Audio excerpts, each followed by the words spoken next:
Yeah, thank you. Welcome back to the video with your host, PupTv. They're answering the video. This time, killer doesn't realize he's being recorded on CCTV 24 It minutes. had been a sweltering hot day on Friday, August the 28th of 2020. It was nearly midnight when 22-year-old Leslie Palacios and 25-year-old Eric Rangel Ibarra pulled into the parking lot of the Longhorn Casino. Right? They're gonna get straight into it like this.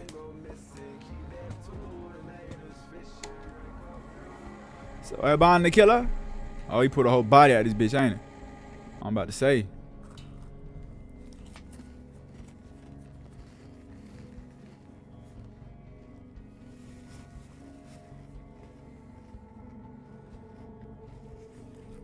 Nigga seen a better truck, damn near want to steal it. Located in Whitney, an area once called East Las Vegas, the Longhorn Casino was built in 1989 and caters to visitors and locals alike seeking fun and gambling in a more low-key atmosphere. Right. The two move inside and head to the Chuckwagon restaurant, passing by the slot machines and other gambling opportunities. She's a nursing student just months away from graduation, and he's a young man very interested in the date and what it might bring.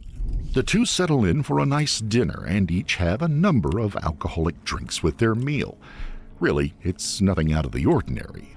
In fact, neither of them seem inebriated after their meal, walking back out, once again avoiding the slot machines as the locals often do. Leslie is carrying her phone. You know this bitch bored. Leftovers home in a bag, and Eric seems to be familiar and a trusted companion. She, because of the pandemic regulations, is wearing her mask. Eric has apparently forgotten to put his back on, making it easy to recognize his face. The two walk out into the parking lot. Their dinner has taken about an hour and a half.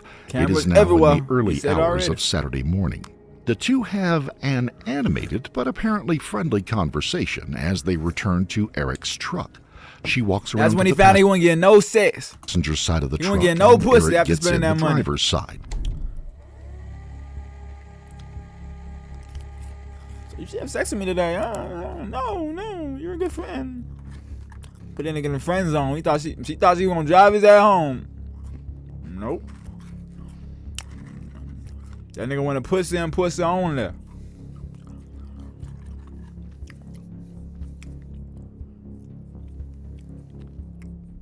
For a lot of folks, the date would end there. But in a town that runs around the clock, the night is still young, and, of course, the couple is too. They head off down the road to their next stop, Putter's Bar and Grill on East Charleston Boulevard in Las Vegas. The couple arrive around 2:15 a.m., about 20 minutes after leaving the Longhorn parking lot. The two have more drinks and leave some point later. No one working at the bar that evening could be sure exactly what time the couple left. Once again, while most folks may have called it an evening, the young couple kept their night on the town going. Their next stop would be one of the locations of the Bourbon Street Sports Bar.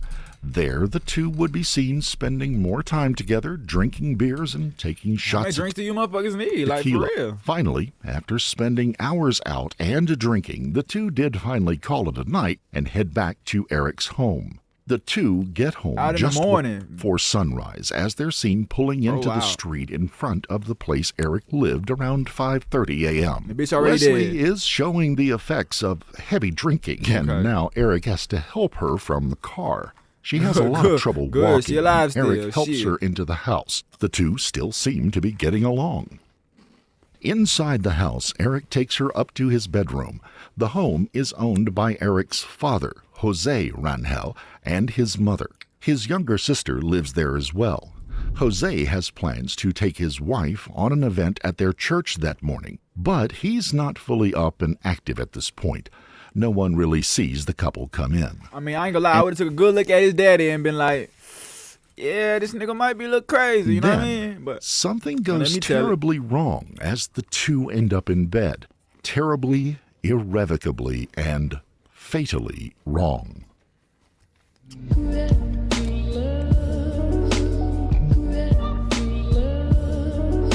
No sex, nigga. That's what happened. Daddy try to join in. I don't know. I'm assuming. Just taking guesses. Before we begin, we would like to send our deepest sympathies to the family and loved ones of Leslie. Snap it up for her, man. Become worried because she never came home from her date.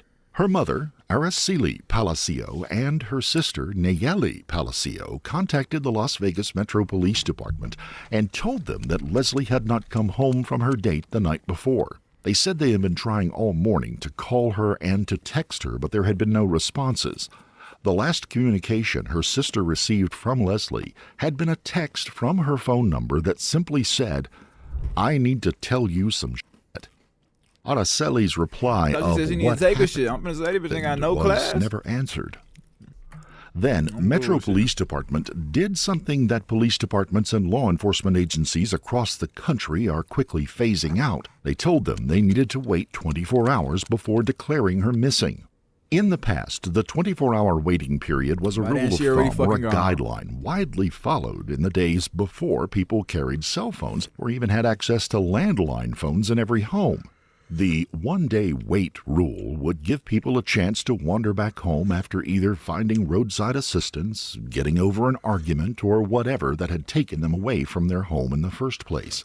Over time, the law enforcement community realized that the policy wasted vital hours in the search for actual missing persons, oftentimes with tragic results.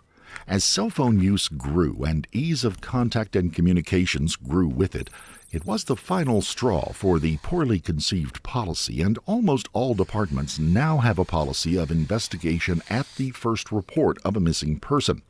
The idea that a person's family and friends would be the best to judge whether the person was actually missing won out over the manpower and budgetary concerns of the old policy. And yet, in this case, the Palacios family were asked to wait, and so they did, but not without trying to get in touch with Jose Rangel by phone to check and see if he knew what the couple had gotten into. He never answered. The family then tried to call Eric's sister, but again, no answer. They even went down to Rangel's home, but no one came to the door to answer it. They returned to the home an hour later. They were playing sleep, playing dead, they said, and saw Eric's mom and sister loading some furniture into the back of a truck, but were unable to talk to them. The following day, with Leslie still missing and not replying to any communication attempts, they again contacted the police, this time opening a missing persons case. They informed investigators on what they knew about who she had gone out with and what little like what made this nigga think this was a good idea. And nigga, the last person who went on a date with the bitch is gonna be the guest. Knew of their who were assuming did this shit. Plans. I'm not understanding. Somewhere in the department, at another desk on August the 31st, members of the Metro Police Department were taking another missing persons report, this time for two men, a father and son, Jose Rangel and his son Eric Rangel Ibarra. It took until September the 1st for the officers with the Missing Persons Department to match the two cases, especially with the Palacios family naming Eric as Leslie's date. You know this nigga Dirty Daddy was part of this shit. Or be on the lookout report went out. Officers headed to the homes of the Palacios family and the Rangels, homes that were only a few blocks apart. The families had known each other for almost 15 years. Canvassing the area around the Rangel home on Tipper Avenue, officers were able to identify a security camera that would have looked down on the family's property. They were quickly able to obtain access to the videos taken by that camera and rewound the video until they had unmistakable proof that something terrible had happened. What had been two missing persons cases quickly became one case for the Metro Police Department's Homicide Division. So 15 years and you ended up finishing this whole? Like, what? Video from the morning of August 29th shows 25-year-old Eric Rangel Ibarra helping 22-year-old Leslie Palacios, seen here alive, get out of his truck and into the house. An hour later, in video we've blurred due to its graphic nature, the same camera catches Rangel Ibarra and another man, who prosecutors believe is his father, 46-year-old Jose Rangel, dragging a lifeless body from the home and into that same truck.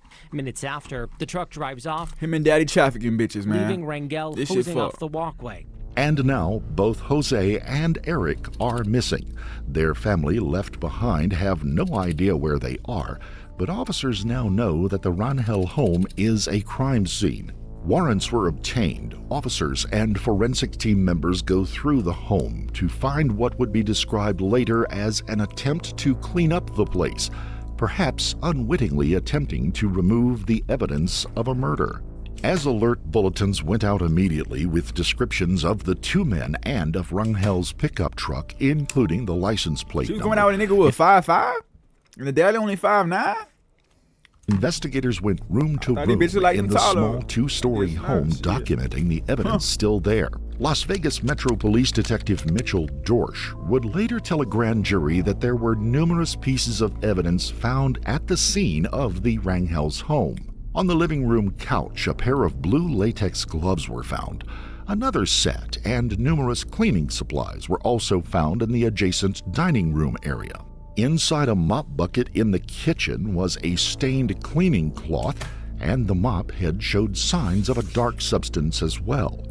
Upstairs, the scene of Eric's bedroom looked like it had been torn apart bit by bit, and items had been moved around. Suspiciously, the fitted sheet had been removed from the mattress and was nowhere to be found. There were a couple of dark stains on the mattress as well that caught the attention of investigators.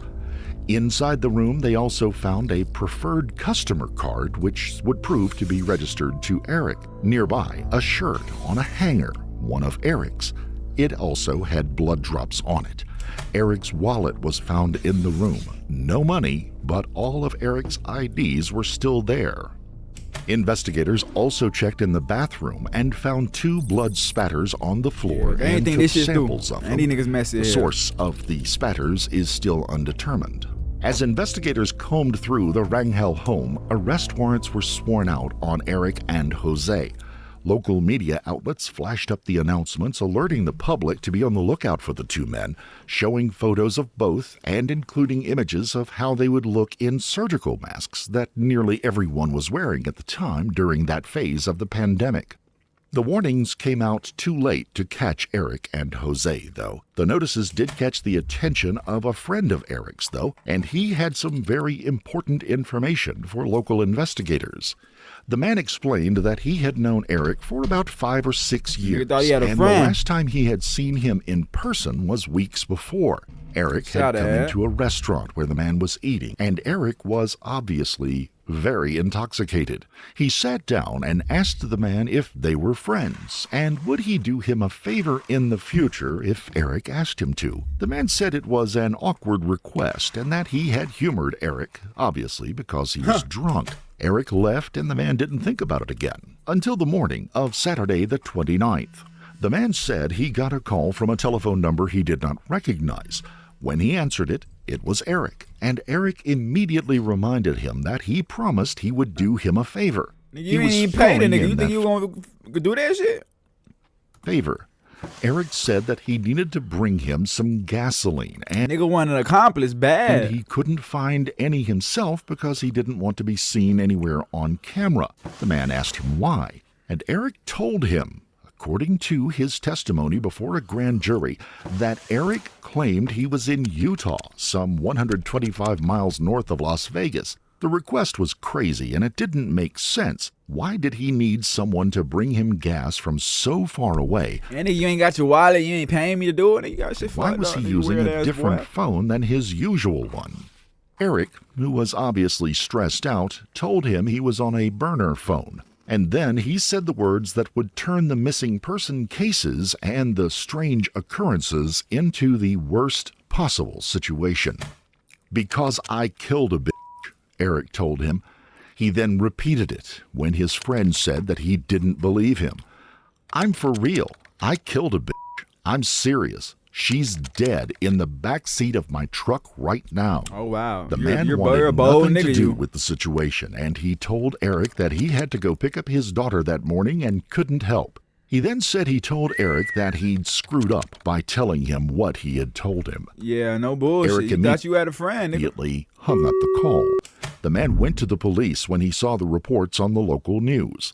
Eric, meanwhile, headed back to Las Vegas. Apparently, he met back up with his dad, and the two took off for parts unknown.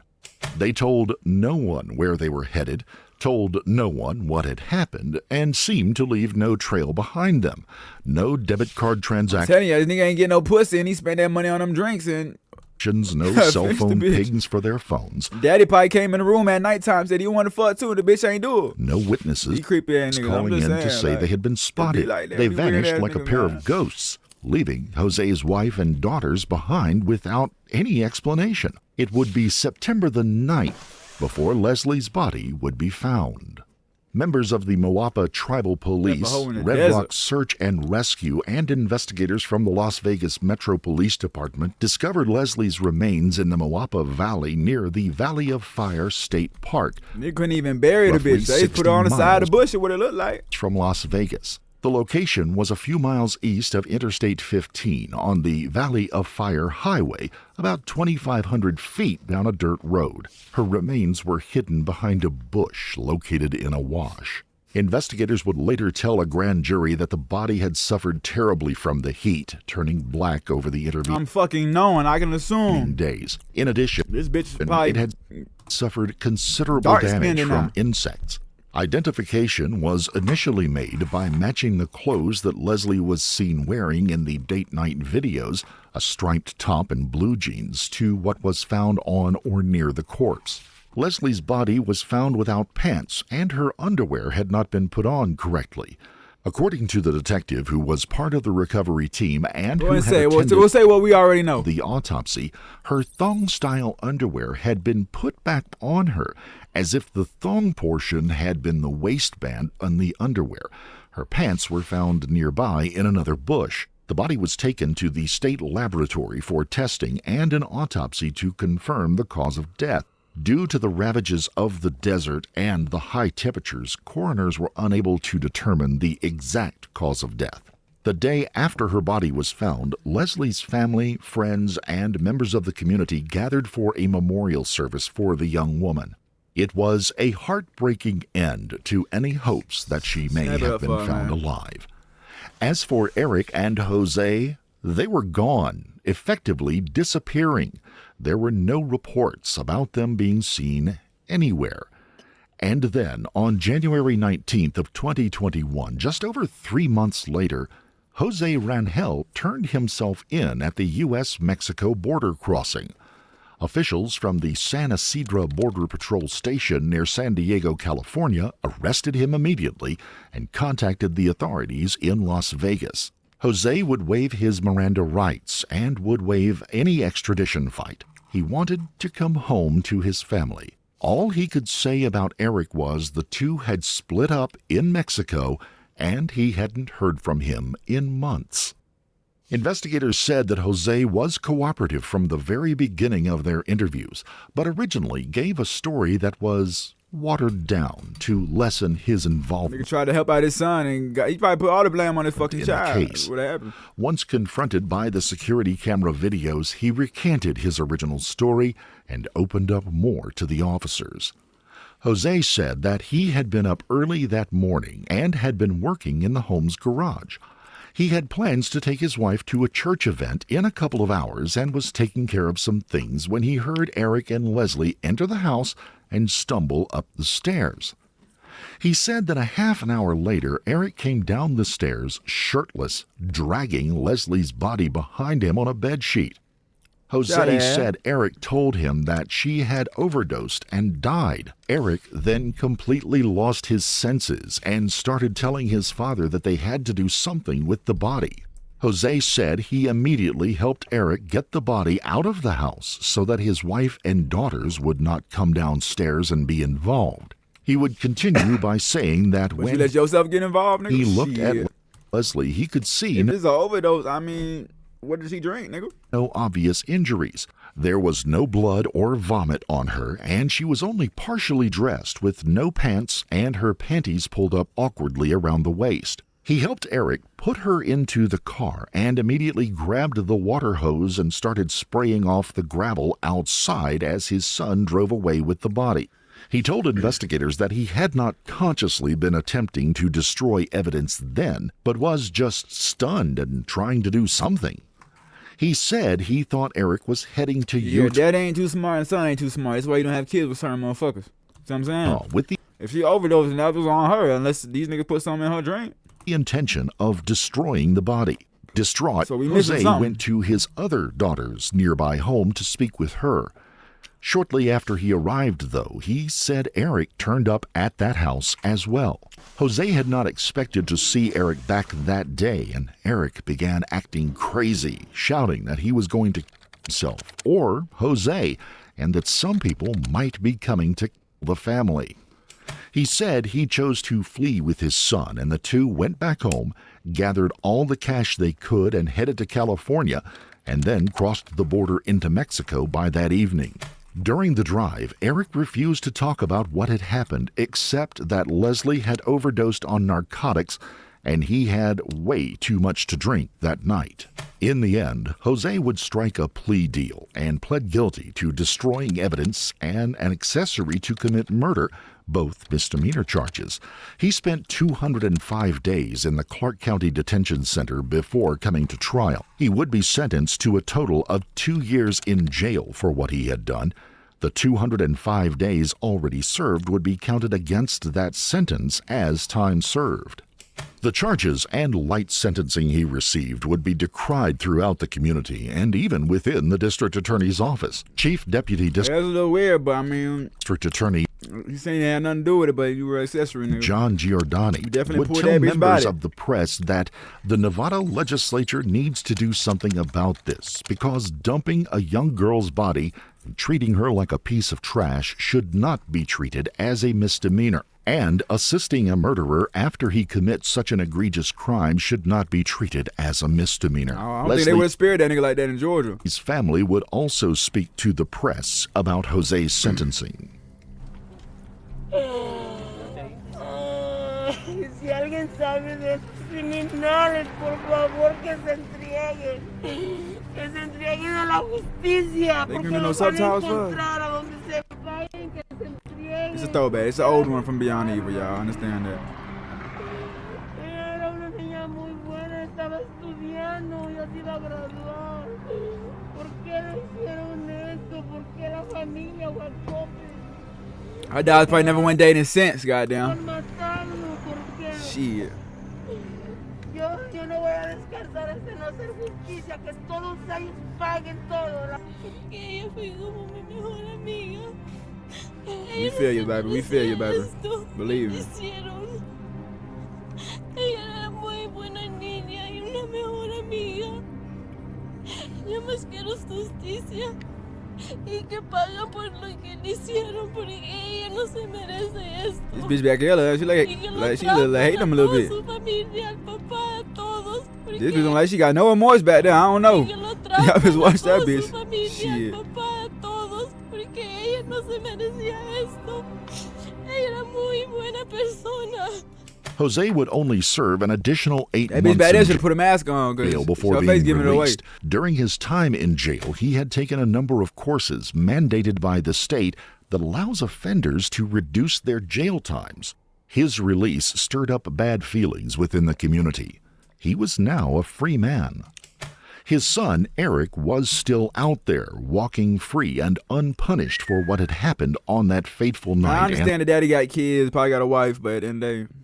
You know, the next morning, he has been the subject of 2 nationally broadcast television specials, but no solid evidence has turned up. Reports that he has been seen both in Chihuahua State and Durango State in Mexico, but so far he has managed to avoid the authorities there. Leslie's family continued to make pleas to the community for any information that would put this case to rest and bring Eric to stand before a judge. We always think about her all the time. They said he wanted to die. It's not a day. That's what Daddy said. That's why that everything reminds us to bring yourself in, because there's no way of hiding out anymore.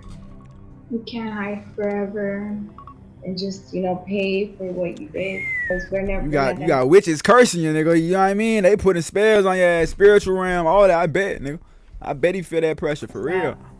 until we get justice. No lie. He is still a very wanted man, and if you have any information as to his whereabouts, please contact the Nevada State Police by calling 755-684-2644. Yo, B.I., y'all done played me? We may never know the real story of what happened to Leslie Palacio when she entered the home of the Rangel family.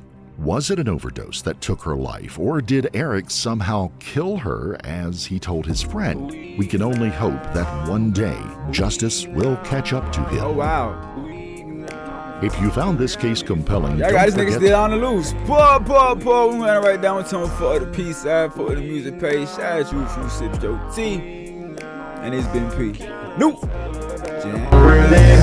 Falling for you, diamonds on you, Tesla got two, no acting new, and I go out my way with you, cause girl you know I'll get brand new, a bitch who listen and come through, she don't go missing, keep that too, the haters fishing, break her free, I grant her wishes, now she